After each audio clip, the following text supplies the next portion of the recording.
Salut les amis, j'espère que vous allez bien. Je suis très heureux de vous retrouver dans cette nouvelle vidéo. Alors les amis, aujourd'hui c'est plutôt une vidéo podcast et en cet effet, je reçois un brillantissime financier ivoirien, un juriste également, qui a su s'exporter, qui a quand même fait parler de lui ici en Côte d'Ivoire avant de partir. C'est un modèle pour la jeunesse ivoirienne, un modèle même pour la jeunesse africaine. Il va nous partager son parcours, ses expériences, ses prouesses et surtout, pourquoi est-ce qu'il est parti du pays? Oui, c'est un élément que vous devez absolument savoir. Les amis, on en parle tout de suite avec lui dans cette vidéo. C'est parti les gars. Go!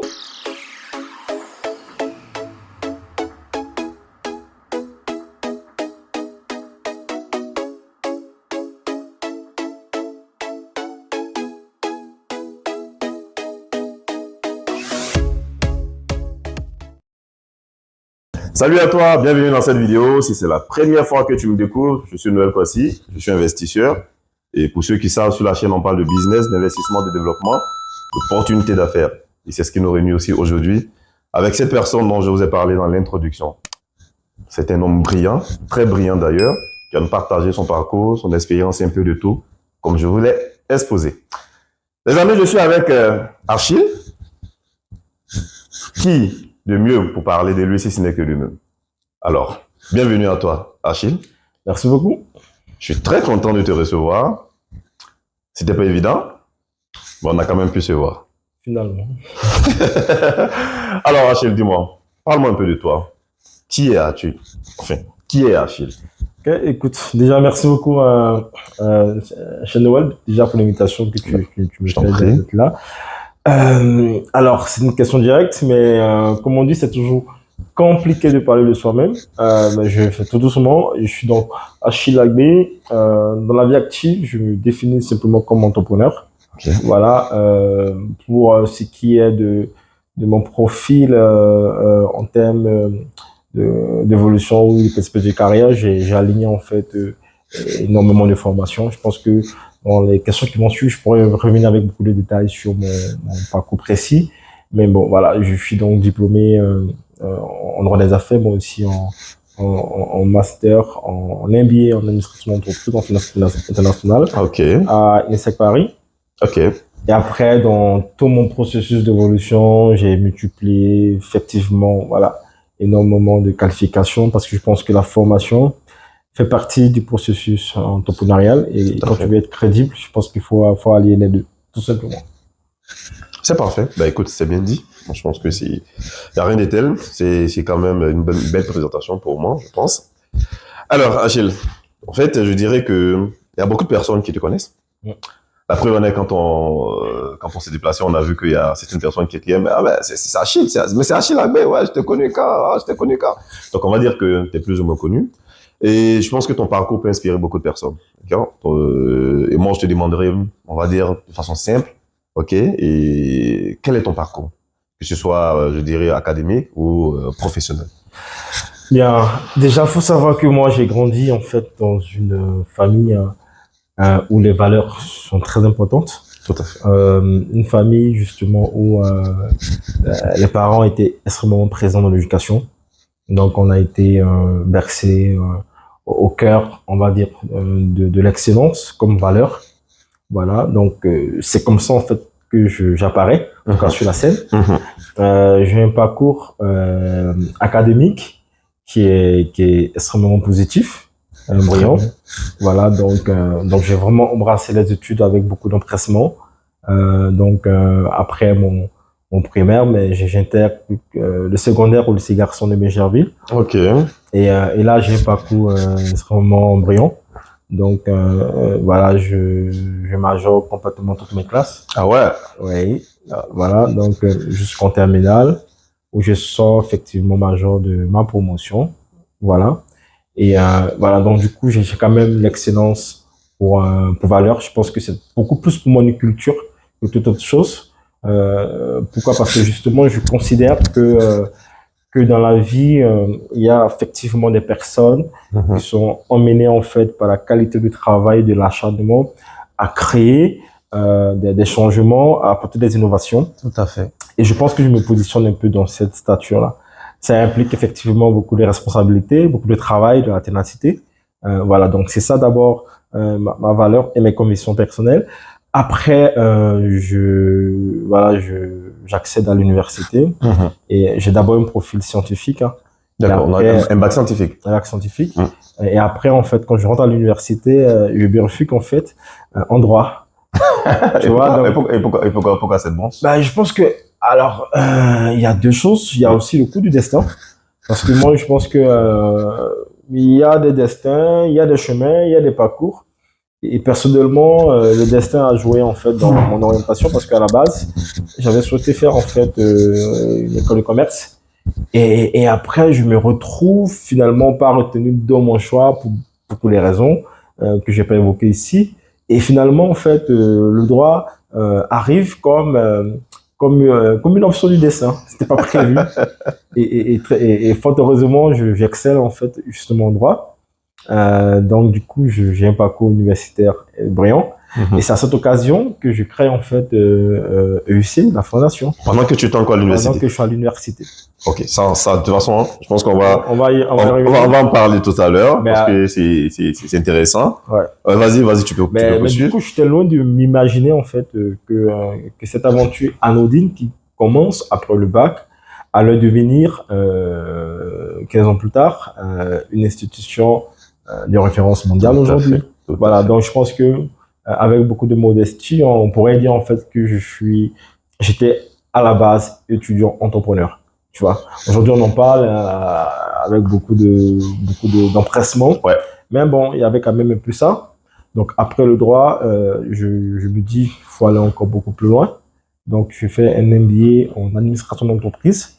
Parce que si tu veux être dirigeant, il faut se former. Tout à fait. Donc après mon MBA EDEC, je continue encore mon évolution vers la finance internationale. Et là, je fais un autre MBA en finance internationale chez INSEC Paris. D'accord. Mais le droit, tu l'as fait ici. Le droit ici. Et après l'administration, en fait, là, tu l'as fait où, ici ou à l'extérieur? Alors, l'EDEC, je l'ai fait ici. Ok. Et après, j'ai fait le MBA en finance internationale à Paris. À Paris, d'accord. Là, j'ai fait à INSEC Paris. Okay. Et après, je continue en 2018-19 sur la thèse en droit financier. Voilà, donc, tu vois, donc, du coup, je pense que tout le long de ma carrière, en fait, d'entrepreneur, j'ai quand même, en fait, associé les études, voilà. Et ça m'a qualifié, ça m'a donné énormément de compétences, de skills aussi, voilà. Pour dire, en fait, que tu peux être entrepreneur. Ouais. Parce que un entrepreneur, il est passionné, en fait, par le projet. Mais il ne faudrait pas que la passion occulte, en fait, l'acquisition de compétences nouvelles qui te permet de te redéfinir et de revenir, en fait, de belle forte manière. Voilà. Donc voici un peu ce que je pourrais dire, Noël, pardon, sur mon plan de carrière, sur ma formation académique. Et après, en ce qui concerne la carrière, effectivement, j'ai multiplié quand même énormément d'expériences professionnelles. Okay. Déjà, je pense que la plus belle des expériences a démarré avec l'AESEC. L'AESEC est une institution internationale qui est donc basée à Stockholm et qui a pignon sur rue dans pratiquement tous les pays du monde. Et moi, j'ai eu la chance justement de faire mes classes donc au niveau de l'AESEC en Côte d'Ivoire, ensuite l'AESEC Afrique et après l'AESEC internationale. Cela m'a permis justement de m'ouvrir au monde très vite. C'était quoi le poste que tu occupais? C'est quoi j'ai multiplié plusieurs postes. J'étais à l'AESEC, j'ai occupé d'abord le poste de directeur de projet. Okay. Et après le poste de directeur des ressources humaines, après le poste de président. Ah ouais. Et après je suis monté président Côte d'Ivoire d'abord. Oui. Okay. Et après je suis monté de l'hygiène Afrique. Et après voilà, donc j'ai quand même eu cette évolution locale, régionale et un peu internationale. Et ça en fait je l'ai fait pendant que j'étais étudiant. Et forcément j'ai confronté ma vision du monde à celle des autres. Et comme c'est une organisation internationale qui a pignon sur eux dans beaucoup de pays, très vite, en fait, je m'internationalise et en fait, j'ouvre mon réseau à l'international naturellement.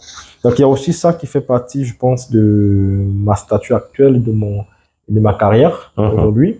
Donc, après l'AESEC, effectivement, je mène en parallèle à mes études l'AESEC plus la fondation EUC, à la base, un club d'investissement dont l'expérience reste pour moi la plus belle des expériences. Après ça, je commence une carrière en Allemagne en 2012, mais je réalise en fait que dans la vie, il faut faire des choix. Le choix alors les questions qu'on peut se poser sur le choix, oui, vas-y. Il y en a deux. tu te dis, quelle est ma mission Oui. sur la Terre? Ouais. Qu'est-ce que je dois accomplir? Est-ce que je travaille simplement pour m'enrichir ou pour avoir un bien-être? Ou alors, est-ce que en fait, je suis destiné à impacter le monde, à apporter des changements incrémentaux? Quand tu te poses cette question après, finalement, bah, tu reviens en fait à la base. Et moi, cette question m'a permis justement voilà, de réaliser quelle était ma mission de vie.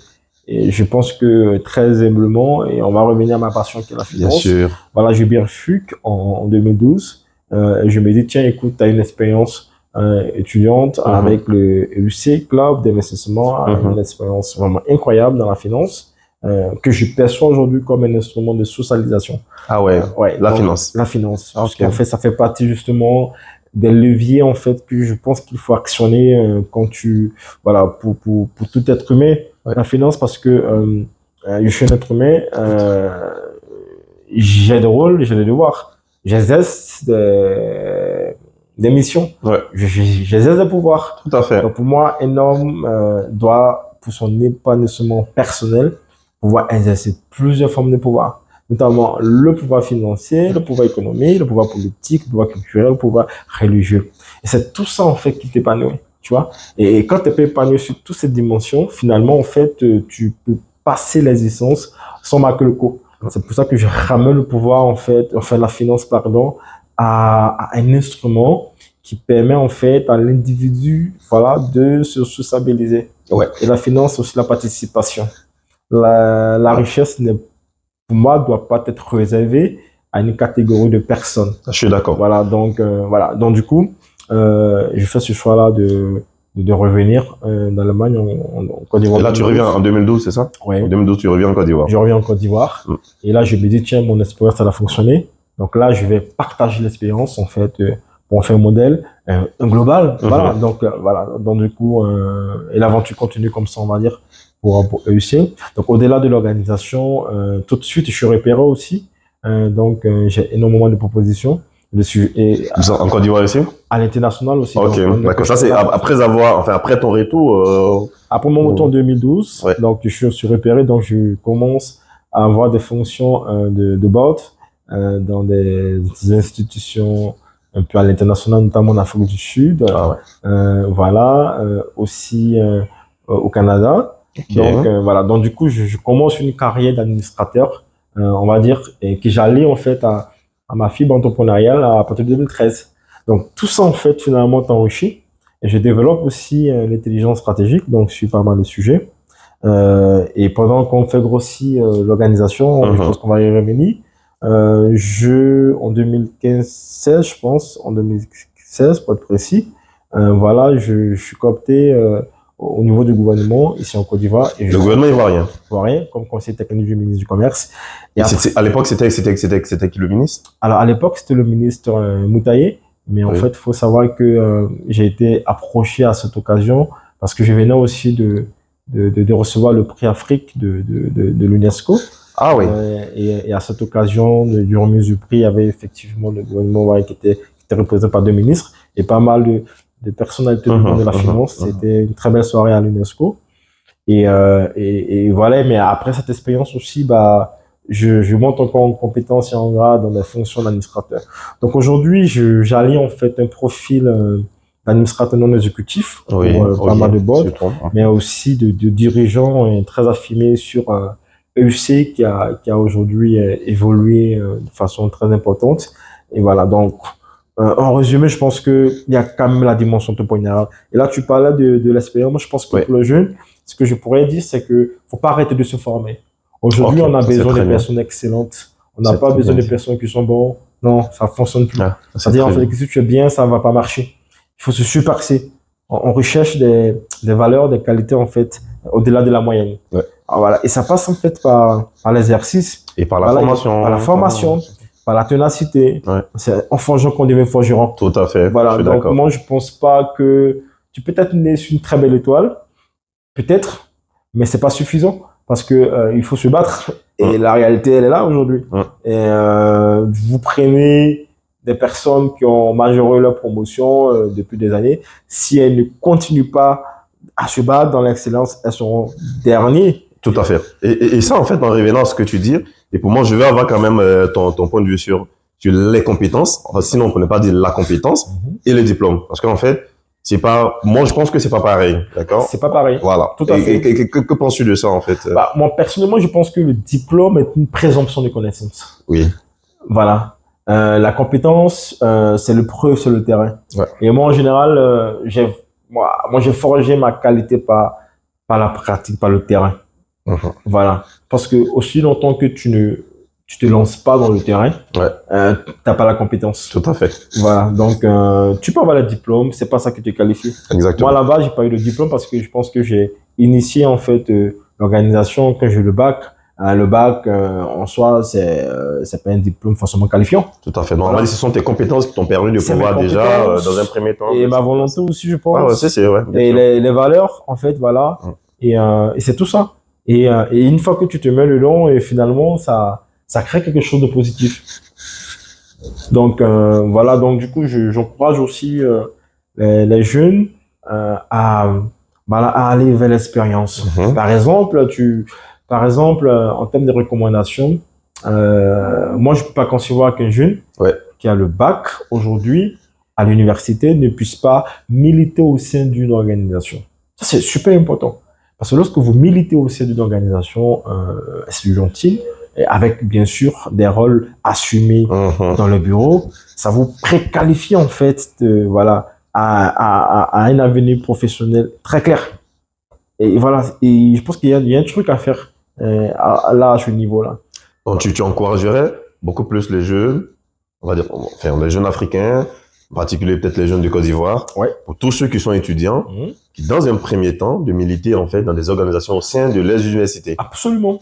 C'est une base. En fait, tu as des compétences humaines. C'est ça. Tu vas au contact de l'autre. Il y a aussi le sens de la responsabilité en fait qui naît. Le sens de la responsabilité chimie. Tu commences à prendre des responsabilités. C'est ça. Tu commences à rendre compte en interne. Tu commences à avoir une posture. Moi, je crois à la posture professionnelle. C'est très important, très important. En fait, tu trouves au monde. Voilà. Et ça, c'est super important. Donc, je pense que j'ai eu quand même cette évolution dans ma carrière. Donc, aujourd'hui, je multiplie, on va dire, un peu ces positions d'administrateur non exécutif pour pas mal de boards. Aujourd'hui, à peu près 4 ou 5. Et au-delà de ça, en fait, justement, il y a EUC, une corporation dont je suis le fondateur. Et à côté, en fait, il y a pas mal de choses, quoi. Donc, on va dire, en gros, actuellement, t'es beaucoup plus sur le volet consultance, si je puis le voir ça ainsi, où tu interviens pour certaines boîtes par tes connaissances, par tes compétences, dont tu les aides, en fait, sans doute peut-être à essayer de eux aussi s'améliorer. Je parle des entreprises, en fait, pour lesquelles tu accompagnes. Voilà. Donc, c'est de par ce que tu sais, de par ton expérience et surtout, et par ta connaissance, parce que c'est le plus important. Après, ça reste une fonction, hein. Ça reste une fonction. Mais bien sûr. L'administrateur non exécutif, ce sont des mandats, en fait, que je prends, avec certains conseils d'administration. Pour participer, en fait, à la gouvernance des entreprises. Voilà. Mais au-delà de ça, effectivement, j'ai par moment des missions de conseil, de consultance. D'ailleurs, je suis professeur de finance. Aussi. Où?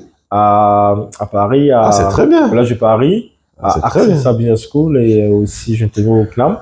Voilà, donc j'ai aussi cette fibre de retransmettre aussi tout le savoir accumulé de façon extrêmement pratique. Voilà, donc en résumé, je pense que je me considère un peu comme une personne altruiste, une personne qui se limite pas forcément. Je me dépasse. Voilà, de façon très naturelle. Voilà. Je pense que ça se voit déjà, on va dire, par le début de ta carrière jusqu'à aujourd'hui, par rapport aux choses que tu as pu accomplir. Donc, en fait, pour moi, personnellement, pour ceux qui ne te connaissent pas, ils vont te dire, écoute, voilà, il y a des questions. Mais moi qui te connais, je dirais, ça s'explique. Voilà, ça s'explique. Et avec déjà tout ce que tu nous partages, on comprend réellement, en fait, ce que tu as. Et tu as un truc de plus que normalement, comme tu l'as dit, le mettre au service des autres peut énormément aider. Ça, c'est très bien. En tout cas, merci déjà pour ça.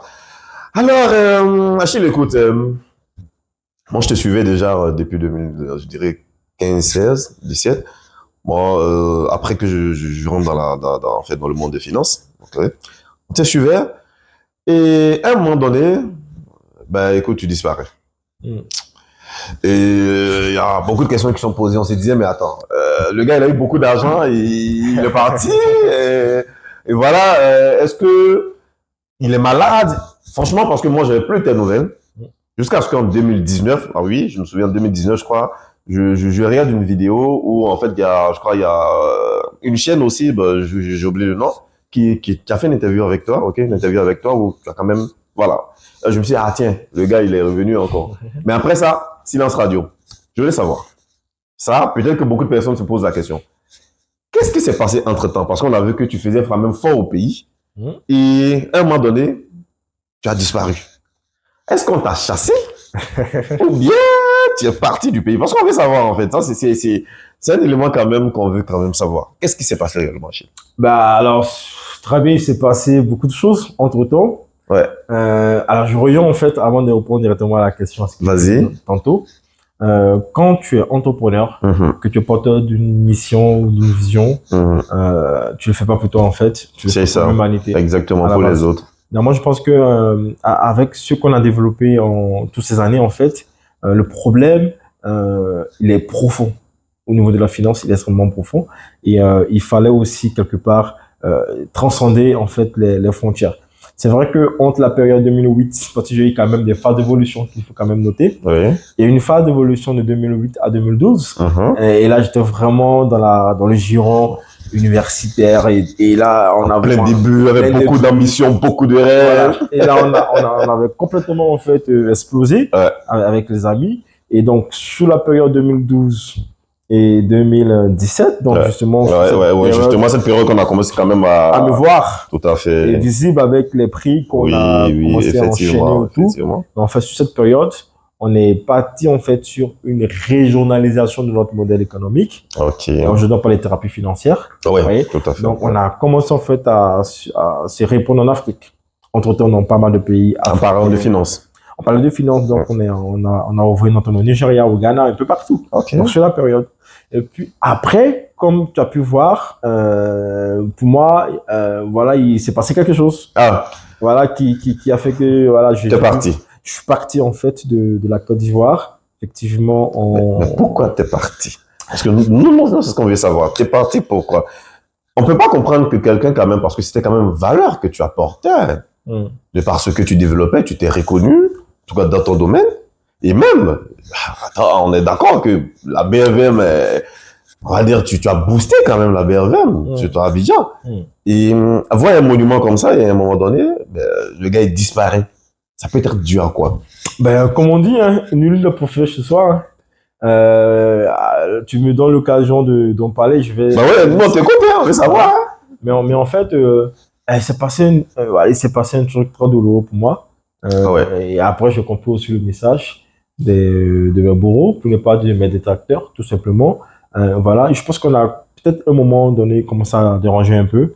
Parce que la vision, c'était quoi? Pour nous, c'était de démocratiser la finance, de la ramener en fait au stade de l'individu lambda.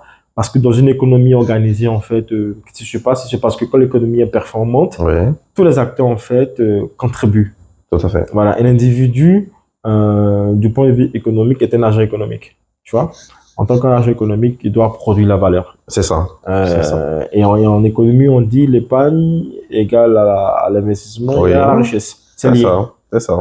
Épargner 1 euro, 2 dollars, peu importe, vraiment des petites sommes.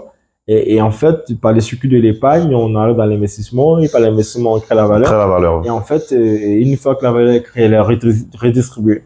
Donc moi, je peux pas concevoir en fait que en Afrique, de façon générale, puisque la Côte d'Ivoire est un pays africain, en Afrique, on a un taux d'actionnariat, excuse-moi, hein, qui ne vaut pas 1%. On est autour de 1%, peut-être ne pas dire moins que ça.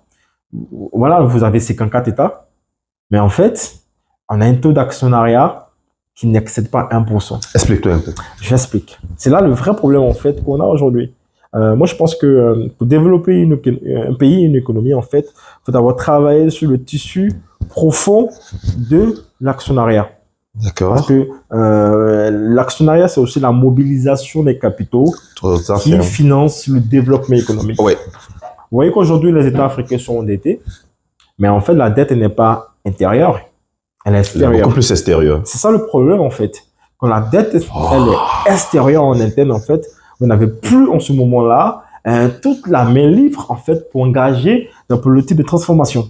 Alors que nous avons plus des milliards. En fait, on a la possibilité de pouvoir avoir cette dette.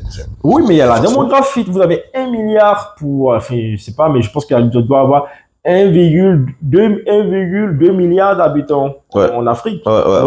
1 milliard 200 millions. Ouais, tout à fait. Voilà. Mais en fait, c'est 1 milliard 200 millions d'habitants sur le continent, en fait, ne sont pas une force économique.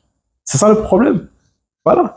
Mais tous les investissements sont les investissements étrangers. Alors, la meilleure manière de résoudre ça, en fait, il faut développer les marchés financiers intérieurs. Il faut faire en sorte que l'investissement se démocratise et que l'individu qui se trouve au village puisse participer, en fait, à cet effort-là d'investissement. Moi, mon rêve, c'est de voir le parent au village qui est actionnaire d'Orange. Oui. C'est ça, en fait. Et être actionnaire d'Orange, c'est pas des millions.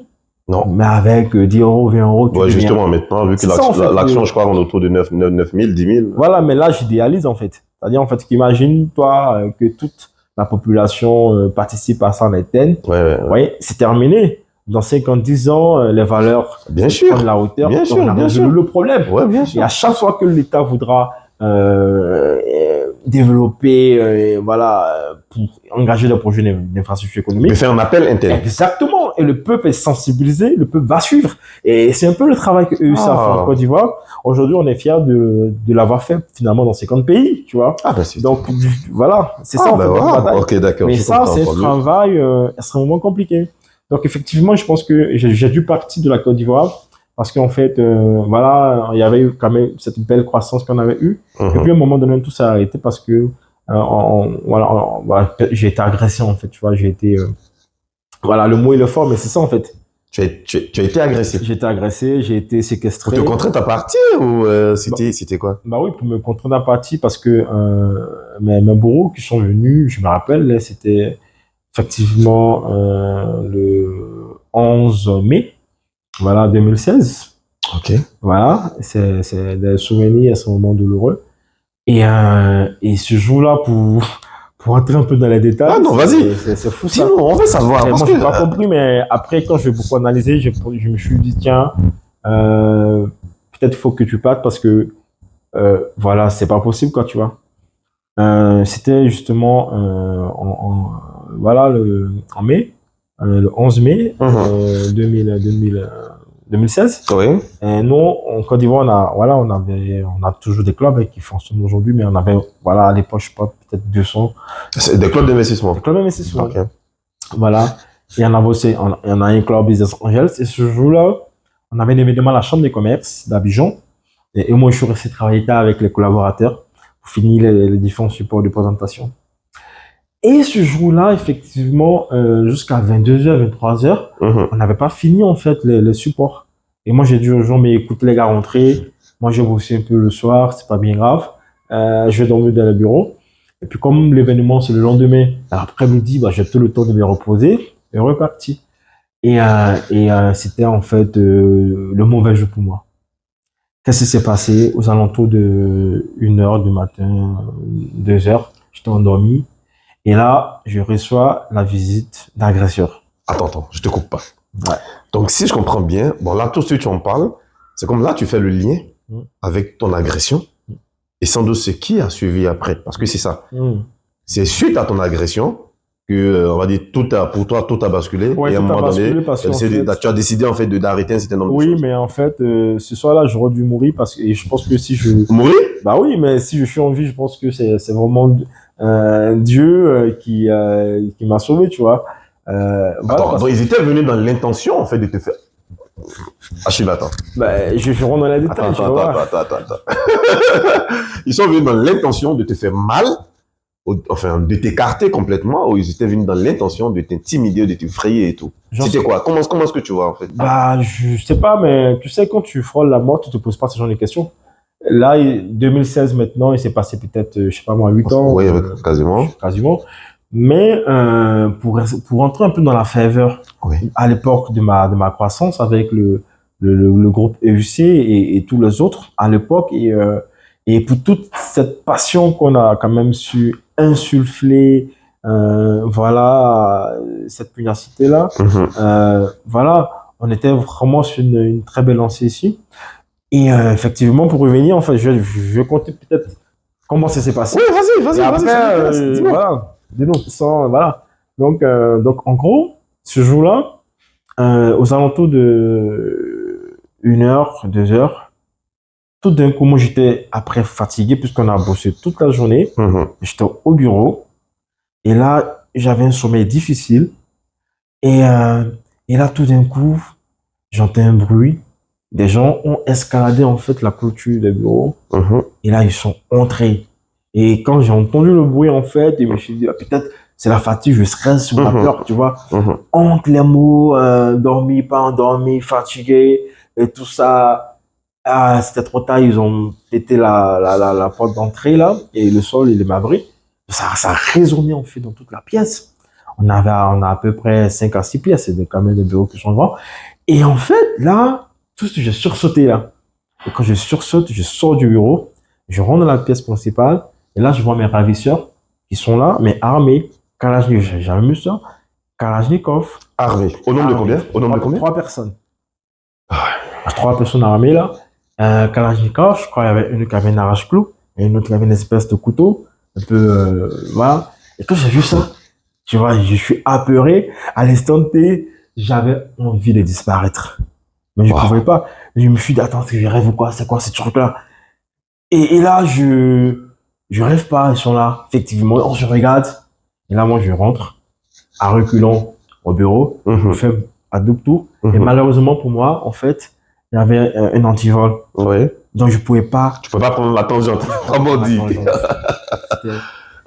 Là, pour moi, tout s'était arrêté. Attends, c'est une histoire vraie, hein? Mais c'était vrai. C'est là, en fait, tu vois. Et ils m'ont dit, monsieur, ouvrez la porte, sinon vous abat. C'est très clair. Et moi, j'ai obéi, j'ai obtempéré, comme ils m'ont demandé. Effectivement, j'ai ouvert et là, ils m'ont ligoté avec un fil de fer du pied à la main et au cou à l'intérieur. C'est pas vrai. C'est vrai, c'était ça.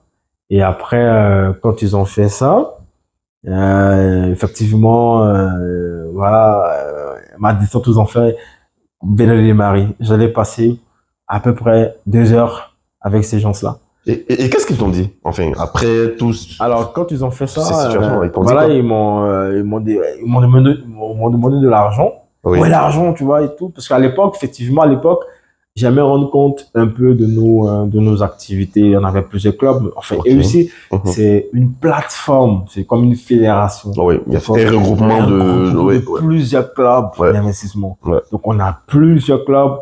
Les clubs font des groupes de 10 personnes, 15, 20 personnes. Et vous gérez à peu près combien, enfin, en termes d'argent? Parce que bon, ça peut attirer. alors, comment ça fonctionne? On ne gère pas en tant que tel le fonds des clubs. Okay. On les accompagne en fait à l'éducation financière. Donc les clubs sont autonomes. Et là, les gens n'ont pas compris en fait. Je pense que ceux qui sont venus, ils avaient pensé que en fait, c'est vous qui avez la masse d'argent. Voilà, tu vois, ils pensaient que tout était là, comme ça là, mais non. C'était chaque club est autonome. Et moi qui te parle, je suis dans un club d'investissement, je suis pas dans tous ces clubs. Ok, d'accord. Voilà, mais on est un peu comme dans une espèce de fédération. Voilà, avec des présidents qui coordonnent ces clubs avec leurs membres. Et moi et nous, on apporte en fait l'éducation financière, l'orientation, la formation. Tu vois, c'était ça le modèle de EUC. Mais je pense que les autres n'ont pas bien compris. Voilà, et comme on aimerait rendre compte de nos clubs, et alors notre public d'ailleurs, et à l'époque justement, avec la BAVM, on emmenait chaque mois le rapport des capitalisations de ce club affilié là. Donc tu vois, j'ai vraiment en fait donné mon sang, tu vois, ma sueur, mon énergie à ça, justement pour résorber ce taux d'actionnariat qui fait que on est derrière. Si l'Afrique est derrière, c'est parce qu'on a un taux d'actionnariat qui n'est pas bon. Qui est minime, on va dire. Comparativement aux États-Unis qui ont un taux d'actionnariat qui transcende les 30-40%, l'Europe 15-20%, mais on a 1% qu'est-ce que tu veux faire avec 1% d'actionnariat? Tu peux rien faire. Tu peux rien développer. Donc, c'est là, en fait, qu'il faut travailler. Et c'est comme ça que, ce soir-là, en fait, ils m'ont menacé. Ouais, l'argent, j'ai dit, j'avais pas d'argent. Et sur le coup, j'ai reçu un coup là. Voilà, avec l'âme là et tout, ça me déchire. Je vois le sang, je panique là. Le fusil, là? Bah ouais, je panique là. Et dans ma panique, j'ai dit, ah, dans mon costume. Et il n'y avait pas d'argent dans mon costume. Il n'y avait que moins de 100 euros, tu vois. 60 000, ça vaut rien. Je savais que, voilà, quand ils ont mis la main là, ils n'ont pas vu ce qu'ils voulaient avoir. Le gars, ils sont revenus, ils m'ont shooté là, tu vois, là, il y avait tout l'œil ensanglanté là. Et là, et tu vois, je suis encore ligoté là. Et là, je me suis dit. Mais attends, c'était ta mort qui voulait, en fait. Parce que, non, mais c'est que tu as été dur. Tu as été dur, peut-être. Cette personne, peut-être, n'allait pas, peut-être. Non, mais moi, je sais pas, parce que là, je me suis dit que je suis mort parce que j'ai pas déçu, je suis vulnérable. Tout peut m'arriver à tout moment, la balle peut partir à tout moment. Je suis avec les gars, je suis un peu dans la mare de sang et tout. Franchement, et ligoté là, c'était, voilà. Et heureusement pour moi, je me suis souvenu que ma secrétaire à l'époque, Rosine, je sais pas si elle va pouvoir sans doute, peut-être un jour, elle va t'écouter. Voilà. Et elle partait jamais avec l'argent, en fait, puisque on avait tiré à peu près 500 000, enfin, moins de 1000 euros pour les charges du bureau et compagnie. Et elle laisse toujours l'argent dans sa petite caisse au bureau. Et j'ai dit, je suis la secrétaire, tu vois. Dans ma panique, ils sont allés, ils ont cassé le bureau, ils ont pris l'argent et tout. Et là, j'ai commencé à demander pardon. Et là, je t'assure que je savais que j'allais mourir parce que tu te voyais mort. Je me voyais mort, je n'avais pas d'issue. Et le gars, il avait la truc sur ma tête là. Et c'est là que je commençais à regretter aussi, hein, tu vois. Et je me suis dit, mais pourquoi est-ce que t'es revenu? Pourquoi t'es rentré dans ce monde? Dans ce monde. Voilà, aujourd'hui, je vais mourir comme, voilà. Un con! Tu vois. Non, mais c'est pas sérieux. Parce que moi, mes parents n'ont pas vraiment accepté le fait que j'entame une carrière entrepreneuriale. Tu vois, c'était pas très certain pour eux, tu vois, à l'époque. Et beaucoup m'ont dit, mais t'es fou, quoi, Achille, mon chien et tout, tu vois. Et là, je me dis, ah, peut-être qu'ils ont raison. Là, c'est fini pour moi. Et là, je commence à faire mes dernières prières. Mais en fait, il n'était pas que 3, il était plusieurs. Donc, pendant qu'il y avait 3 qui étaient à l'intérieur des bureaux, il y avait d'autres qui étaient à l'extérieur. En train de faire quoi? Mais ils sont venus avec un camion. Pour faire quoi? Mais pour faire un déménagement complet. De quoi? De tout ce qui était comme matériel informatique chez nous. Donc, on avait le bureau des analystes financiers. Ils ont pris tous les appareils, y compris les serveurs. Aux opérations, pareil. À la salle de réunion, les écrans, pareil. C'était donc pas un braquage, en fait, c'était au-delà. Ça a dépassé. Ça a pris comment je réalise, tu vois. Mais sur le coup, donc la salle de réunion et tout, moi j'avais 2 laptops, mais ils ont tout pris. Franchement, tout ce qui était équipement informatique, tout matériel était parti. Ah ouais. C'était vraiment à ce niveau-là. Et là, ils ont tout pris, ils ont pris le temps de déménager tout, on était vraiment tout. Et ils sont partis vers 3 heures du matin et tout. Et voilà, moi je m'attendais à une balle dans la tête. Mais bon, tu sais, quand tu vis cette situation extrêmement traumatisante, l'égoté est complètement à moi tenu puisque j'étais juste en short. Ils ont tout fait pour te déshabiller. Non, moi j'étais juste en short parce que je suis sur le bureau. Ok. Et j'étais vraiment vulnérable à ce moment-là, tu vois. Et quand ça s'est produit comme ça, j'étais là et je me disais que j'allais mourir parce que c'était trop bizarre. Ouais, mais attends, avoir 3 personnes déjà, ceux qui viennent vers toi, armés, et là tout à l'heure, tu as dit qu'il y avait un couteau, oui, un couteau, arme, kalachnikov. En fait, le gars, excuse-moi, il pouvait te transpercer. Et puis, en fait, ça... Mais ça pouvait partir à tout moment là, tu vois. Putain. Et moi, je pense que je dois un peu ma survie et la foi qui m'a permis de tenir à Dieu. Pourquoi? Parce que... Déjà, avant que tu ne parles, t'es chrétien, enfin. Ouais, je suis chrétien, je suis croyant. Ouais. Ok, enfin. T'es croyant, t'es chrétien. Ouais, chrétien. De confession chrétienne. Ouais. Ok, d'accord. Et en fait. Et à ce moment-là, comment est-ce que tu voyais? Parce que, voilà. Alors, quand vous êtes devant une fatalité, ça veut dire que tu es devant la mort certaine. Pour moi, ça l'était, tu vois. ça l'était. Et j'avais plus d'espoir. J'ai commencé à faire mes dernières prières. Wow. Et je me suis dit, bon, là, c'est bon. Parce que, et c'est là que j'ai compris que la mort, c'était comme une émotion. Parce qu'en fait, la balle pouvait partir à tout moment. Et le gars, il m'a menacé de me tirer, tu vois, et tout. Et j'ai commencé à faire mes dernières prières. Et c'est là que un miracle se produit dans ce désespoir là. C'est pas vrai. C'est vrai.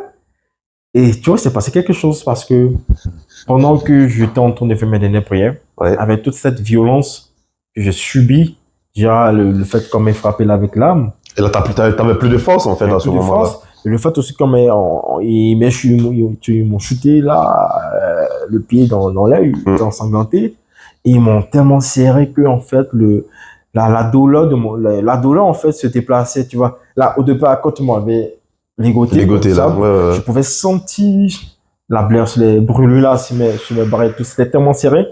Mais quand ils m'ont frappé là avec l'âme, toute la douleur qui était sur mes mains là, Ouais. et tout, ils se sont déplacés là.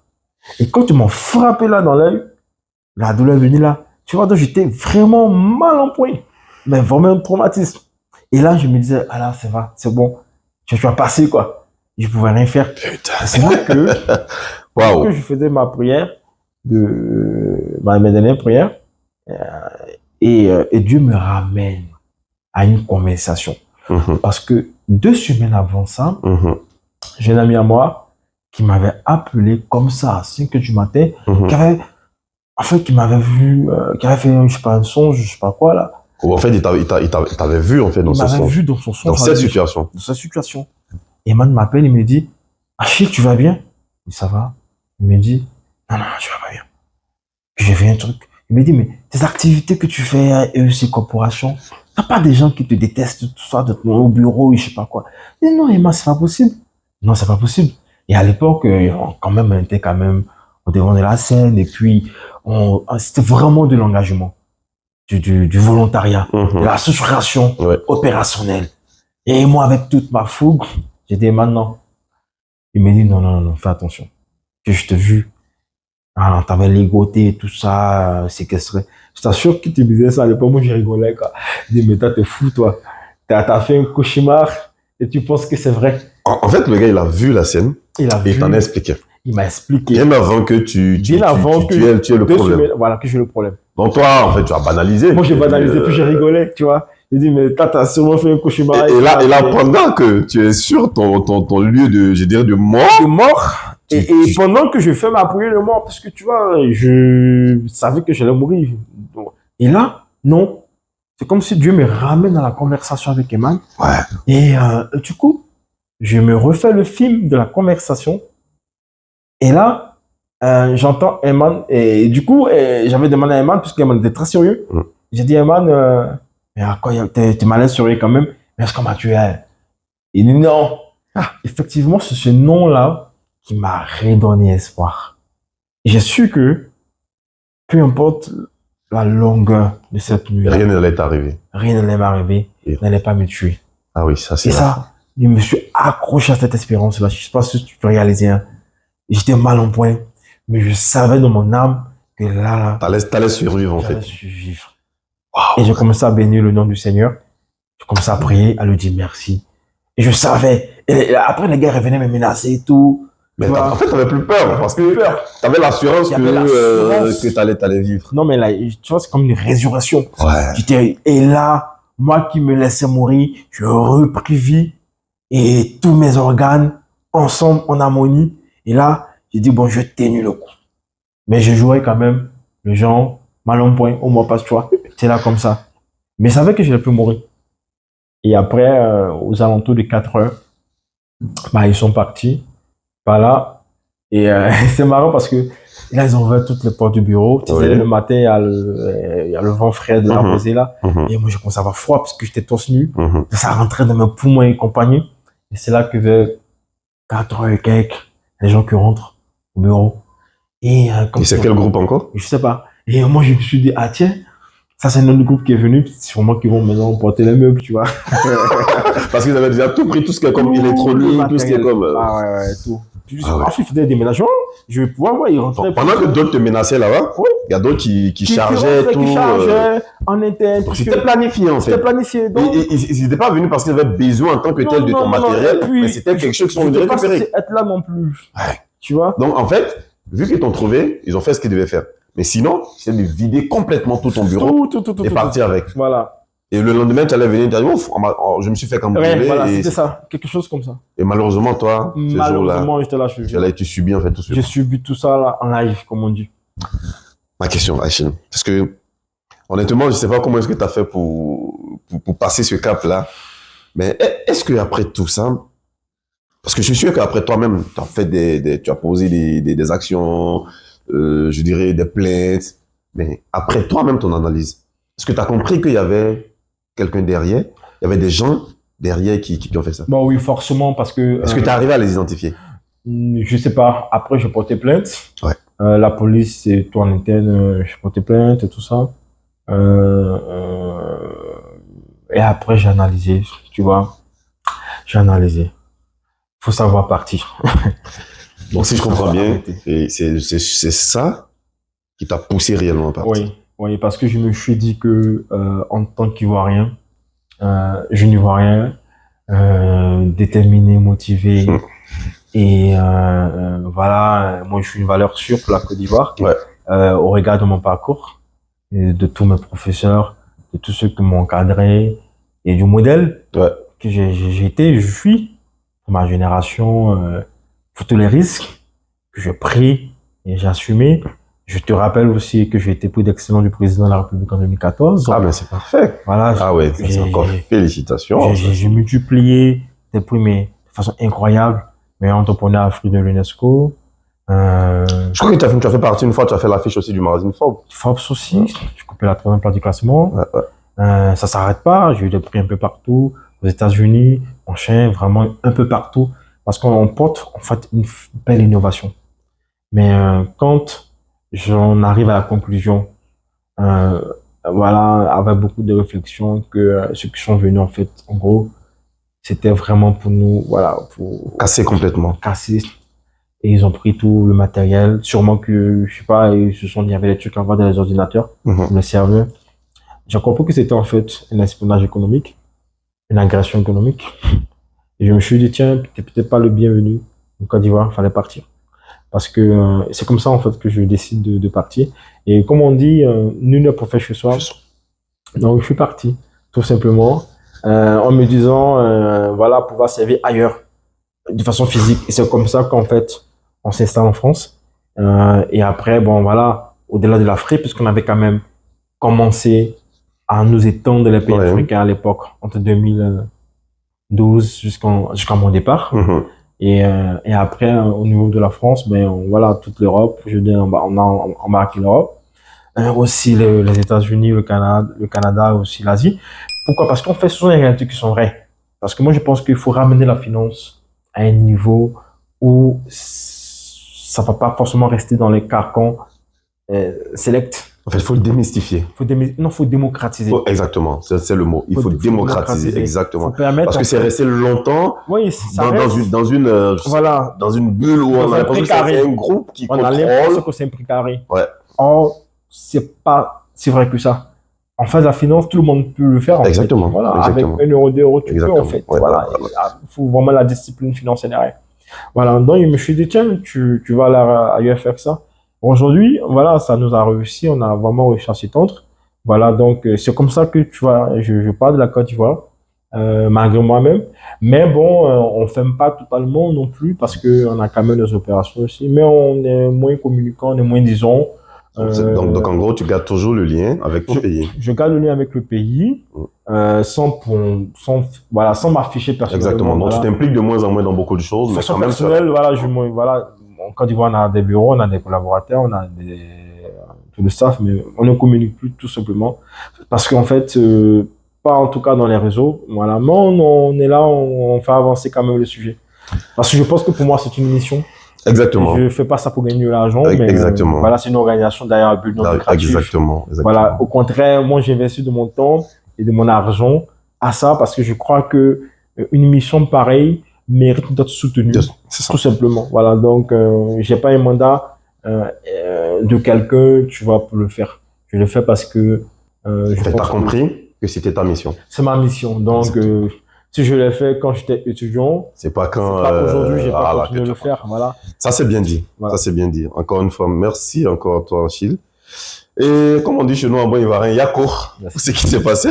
Parce que, honnêtement, à t'écouter, ça donne froid dans le dos parce que c'est pas évident. Mais tu as su te relever. Et comme on dit, souvent aussi, il y a quelque chose de malheur est bon.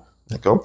Donc, il a fallu que sans doute que ce qui s'est passé, enfin, arrive pour qu'aujourd'hui, tu puisses encore plus t'étendre. Alors, parlons d'étendre. Achille. Alors, je vois que là, tu es en Côte d'Ivoire pour quelques affaires.